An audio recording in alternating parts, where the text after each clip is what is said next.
এবারের মাধ্যমিকের 2024-এ তোমাদের ত্রিকোণমিতির কোষে দেখি 23.2-এর 8 নম্বরের অঙ্কটাও খুব বেশি গুরুত্বপূর্ণ। দেখা যাক অঙ্কটা কি বলছে। বলছে X tan 30 degree plus Y cot 60 degree সমান সমান 0 এবং 2x minus Y tan 45 degree equals to 1, মানে দুটো সমীকরণ বলে দিয়েছে মোদ্দা কথা।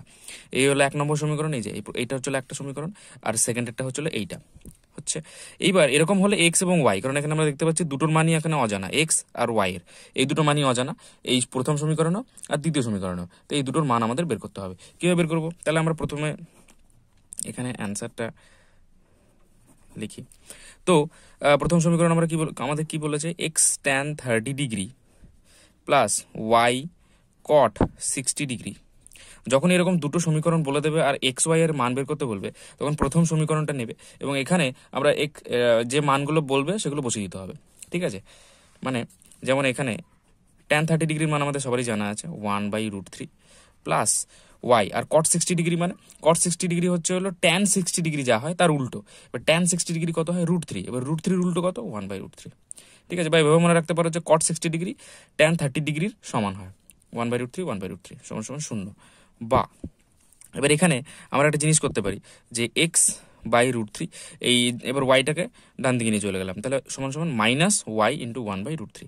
এটা প্লাস ছিল, ডান দিকে গেলে মাইনাস হয়ে গেল। এবার নিচে √3, যখনই মাঝখানে একটা সমান সমান থাকে তখন এই নিচের আর নিচের দুটো যদি সমান সমান থাকে কেটে দেওয়া যেতে পারে, তাহলে কেটে দিতে পারি। তাহলে √3 কেটে গেল। বা তাহলে উপরে কত রইলো? শুধু এক্স সমান সমান, ডান দিকে কত রইলো? মাইনাস ওয়াই ইন্টু 1 মানে ওয়াই। তাহলে এক্স সমান সমান মাইনাস ওয়াই আমরা পেলাম। ঠিক আছে, এটাকে আমরা লিখবো 1 নম্বর সমীকরণ। এবার আরেকটা সমীকরণ ছিল, তাই না? সেটাকেও আমাদের লিখতে হবে, সেখান থেকে একটা সমীকরণ বেরোবে। তাহলে সেটা কি ছিল? 2x minus y into tan 45 degree সমান সমান 1। ঠিক আছে, সমান সমান 1। এবার দেখা যাচ্ছে বা, তো এবার এখানে আমরা কি করব, এই যে এক্স সমান সমান মাইনাস ওয়াই আমরা পেয়েছি, এই মাইনাস ওয়াইটাই এক্স এর জায়গায় এখানে বসিয়ে দেবো, তাই তো? তাহলে এখানে কত লিখতে পারি? 2 ইন্টু এক্স এর জায়গায় কত বসাবো? Minus Y. তাহলে এক্স এর জায়গায় মাইনাস ওয়াই বসিয়ে দিলাম ডিগ্রি। এবার ট্যান 45 ডিগ্রির ভ্যালু কত হয়? 1 হয়, তাহলে 1 বসিয়ে দেবো সমান সমান, ডান দিকে তো 1 রয়েছে। বা 2 ইন্টু মাইনাস ওয়াই কত হয়? Minus 2y, minus y into 1 মানে কত হয়? মাইনাস ওয়াই সমান সমান 1। তাহলে পুরো সমীকরণে খালি ওয়াই চলে এলো, ব্যাস। এবার এখান থেকে ওয়াই নিশ্চয়ই বেরিয়ে যাবে। মাইনাস 2y মাইনাস ওয়াই কত হয়? মাইনাস 3y সমান সমান 1। ঠিক আছে, এবার বা তাহলে ওয়াই সমান সমান কত হবে? মাইনাস 3 তো ওয়াই এর সাথে গুণ আছে, এবার মাইনাস 3টাকে ডান দিকে নিয়ে চলে গেলে কি হবে? ভাগ হয়ে যাবে, তাহলে মাইনাস 1/3। বোঝা যাচ্ছে? তাহলে ওয়াই এর ভ্যালু আমরা কত পেলাম? মাইনাস 1/3। এইবার আমরা এবার কি করব, এই ওয়াই এর ভ্যালু যদি মাইনাস 1/3 হয় তাহলে এক্স এর ভ্যালু কত হবে? এই জাস্ট এই ওয়াই এর জায়গাটাতে মাইনাস 1/3 বসিয়ে দেবো, তাহলে এক্স এর ভ্যালু পেয়ে যাবো। তাহলে এবার আমরা লিখবো যে 1 নং সমীকরণ থেকে পাই, 1 নং সমীকরণ থেকে আমরা কি পাই? যে এক্স সমান সমান মাইনাস ওয়াই, তাই তো? এবার এই মাইনাস ওয়াই এর জায়গায় তাহলে আমরা কত বসাবো? মাইনাস 1/3। তাহলে মাইনাস তো এখানে এই মাইনাসটা বসালাম, আর ওয়াই এর জায়গায় কত বসাবো? মাইনাস 1/3। তাহলে মাইনাস 1/3, তাহলে মাইনাসে মাইনাসে প্লাস হয়ে যাবে, প্লাস 1/3। তাহলে আমরা এক্স এর ভ্যালু কত পেলাম? প্লাস 1/3, এটা একটা অ্যান্সার। এবং ওয়াই এর ভ্যালু কত পেলাম? মাইনাস 1/3, তাহলে এটা আর একটা অ্যান্সার। ব্যাস, এরকম ধরনেরই যখন যখন অঙ্ক থাকবে, যখন দুটো সমীকরণ এরকম বলে দেবে, ঠিক আছে, তখন একটা থেকে এক্স এর আর ওয়াই এর সম্পর্ক বের করে নিলে এবং সেইখান থেকে দ্বিতীয় সমীকরণে বসিয়ে দিলেই অঙ্ক হয়ে যাবে। ঠিক আছে, আশা করি এই পর্যন্ত সবাই বুঝতে পেরেছো। না বুঝে থাকলে কমেন্ট সেকশনে জানাও। আমরা চলে এসেছি কোষে দেখি 23.2-এর 9 নম্বরের অঙ্কটা। ঠিক আছে, এটা ত্রিকোণমিতির 9 নম্বরের অঙ্ক। এখানে কি বলছে যে যদি এ সমান সমান বি সমান সমান 45 ডিগ্রি হয়, তবে যাচাই করি যে 1 নম্বরে কি বলেছে, 9-1 নম্বরে, যে sine of A plus B equals to sine A cos B plus cos A sine B.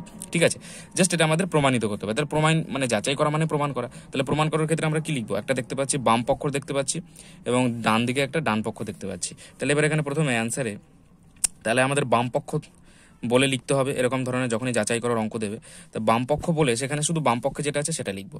কত? Sine of A plus B, এটা আছে। তাহলে এটা যদি থাকে, এবার এটার মানটা আমরা বসাবো। এ এর মান আমাদের কত বলেছে? 45 ডিগ্রি। বি এর মানও কত বলেছে? 45 ডিগ্রি, সেম। তাহলে এর জায়গায় 45 আর বি এর জায়গায় 45 আমরা বসিয়ে দেবো। ঠিক আছে, সাইন অফ এ জায়গায় কত বসাবো? 45 প্লাস বি জায়গায় কত বসাবো? 45। দুটোকে যোগ করলে কত হবে? 90 হবে। তার মানে কি সাইন অফ 90 ডিগ্রি। বুঝা যাচ্ছে? তাহলে সাইন অফ 90 ডিগ্রি মানে কত হয়? 1। তাহলে বাম পক্ষ থেকে আমরা কত পেলাম? 1। এবার আমাদের চলে আসবো ডান পক্ষতে।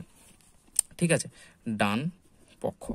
তো যখন এরকম ডান পক্ষ লিখলাম, তো এবার ডান পক্ষ কি ছিল আমাদের দেখে নিই একবার। এখানে ছিল sign A cos B plus cos A sine B, তো সেটাই লিখে নিই, sign A cos B plus cos A sine B, এইটা।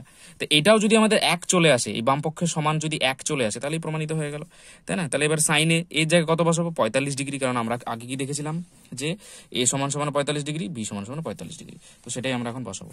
তাহলে এর জায়গায় কত বসাবো? 45 ডিগ্রি। বি এর জায়গায় তো 45 ডিগ্রি বসাবো, তার মানে কি সব জায়গাতেই 45 ডিগ্রি করেই বসাবো, এই হলো আসল কথা। 45 ডিগ্রি ইন্টু সাইন অফ এটা 45 ডিগ্রি, এখানে মাঝখানে গুণ আছে, যাই হোক। তো সাইন 45 ডিগ্রি কত? 1/√2। কস 45 ডিগ্রি কত? 1/√2 প্লাস কস 45 ডিগ্রি কত? 1/√2 ইন্টু সাইন 45 ডিগ্রি 1/√2। তাহলে 1 এটুকু এটুকু একটা একটা, এটা একটা আলাদা, এটা একটা আলাদা। তো 1/√2 ইন্টু 1/√2 মানে ওপরে ওপরে এক আর এক গুণ করে কত হয়? এক। আর √2 ইন্টু √2 গুণ করলে কত হয়? 2 হয়, বোঝা যাচ্ছে? প্লাস এক আর এক ওপরের ওপরে গুণ করলে এক হয়, আর নিচে √2 ইন্টু √2 গুণ করলে কত হয়? 2 হয়। ঠিক আছে, তোমরা সবাই জানো যে ওপরে ওপরে গুণ করতে হয়, নিচে নিচে গুণ করতে হয়, এগুলো বলার কিছুই নেই। যাই হোক, এবার হাফ এবং হাফ যোগ করলে কত হয়? টোটাল এক হয়, তাই না? ব্যাস, তাহলে আমাদের কি এলো? বাম পক্ষে কি এসেছিল? আমাদের এক এসেছিল, তো ডান পক্ষেও আমাদের এক চলে এলো। তাহলে এবার এখানে লিখে দেবো সমান সমান বাম পক্ষ, তাই না? এটা আমাদের ছিল কি? ডান পক্ষ ছিল, তাহলে ডান পক্ষ সমান সমান বাম পক্ষ হয়ে গেল, প্রমাণিত। বাদিকে বা ব্র্যাকেটে তোমরা লিখে দেবে প্রুভড, ব্যাস হয়ে গেল।